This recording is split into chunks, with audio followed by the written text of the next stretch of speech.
O happy people of the future, who have not known these miseries, and perchance will class our testimony with the fables. The poet Francesco Petrarch wrote of the deviltry unleashed on those dark days. In 1347, an army surrounded a city on the edge of the Black Sea. Within a year, nearly half of Europe would be dead.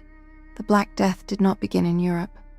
It arrived on ships, and those ships left a port under siege. In the mid-14th century, the Genoese trading colony of Kaffa stood on the Crimean coast, a fortified outpost linking Europe to the Silk Road. Silk, spices, grain, and slaves moved through its harbor. So did information. So did disease. The city was prosperous and vulnerable. In 1346, forces of the Golden Horde, led by Khanjani Beg, laid siege to Kaffa. The Mongols controlled vast stretches of Eurasia. Genoese merchants controlled maritime trade. The port was too valuable to abandon. The siege dragged on. Then something began killing the Mongol soldiers.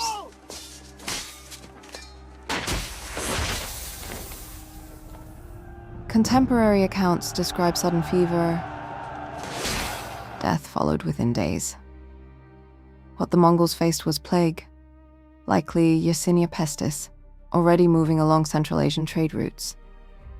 A notary from Piacenza, Gabriele de Mussi, wrote shortly afterward in his 1348 chronicle, "The dying Tartars, stunned and stupefied by disease, ordered the bodies to be placed in catapults and thrown into the city." He described mountains of dead hurled over Kaffa's walls. Whether this occurred exactly as described remains debated. De Mussi was not an eyewitness. Plague may already have been inside Kaffa through trade and contact. But one fact is not debated. The disease reached the city, and the Genoese fled. Ships departed Kaffa in 1347 carrying merchants, sailors, families, and rats.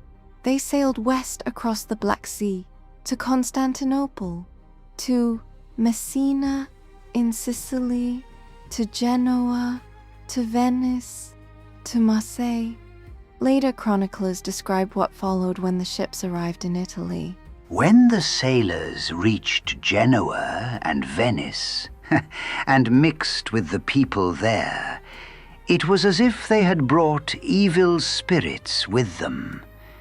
Every city, every settlement, every place was poisoned by the contagious pestilence.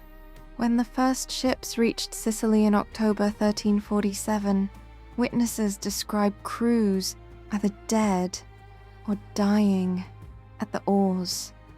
Authorities tried to push the vessels back out to sea. It was too late.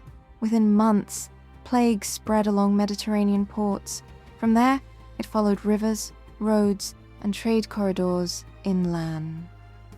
Historian Moshe Grinberg later observed, "The trade routes that brought prosperity to cities like Kaffa also facilitated the spread of diseases.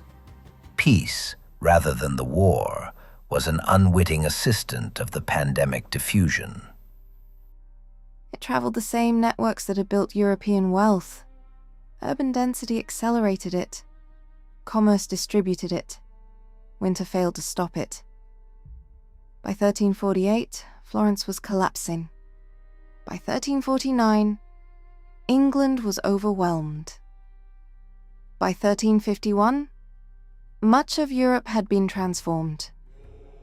Estimates vary, but modern scholarship suggests between 30 and 50% of Europe's population died within 4 years. Villages disappeared. Fields went untilled. Clergy died in such numbers that replacements were ordained without training. Mass graves became routine. The Sienese chronicler Agnolo di Tura recorded the social unraveling.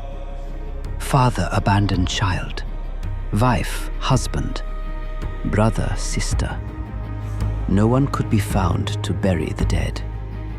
The social consequences were immense. Labor shortages altered feudal obligations. Wages rose in some regions.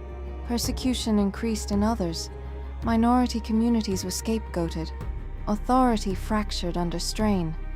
The plague did not end at Europe's borders. It reshaped the Middle East. It struck North Africa. It cycled back through Asia. What began as a localized outbreak along Eurasian trade routes became a pandemic without precedent in medieval history. Was Kaffa the single point of transmission into Europe? Probably not. But Kaffa sits at a critical junction, where siege warfare, global trade, and biological vulnerability intersected. If the bodies were truly hurled over the walls, it represents one of the earliest recorded claims of biological warfare.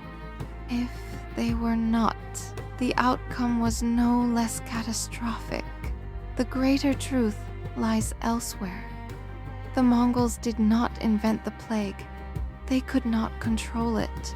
And once it entered the networks of exchange, no wall could contain it. The very system that made Eurasia prosperous, interlinked cities, protected trade corridors, reliable shipping lanes, created the conditions for rapid, continental transmission. Kaffa was not merely a battlefield. It was a hinge between East and West, between commerce and contagion, between local war and global consequence. The Black Death did not spread because one army made a single decision. It spread because the world had already become connected. In 1347, a siege exposed that connection, and the cost was measured in millions. Not by sword, not by fire, but by the act of life itself. By breathing, by existing,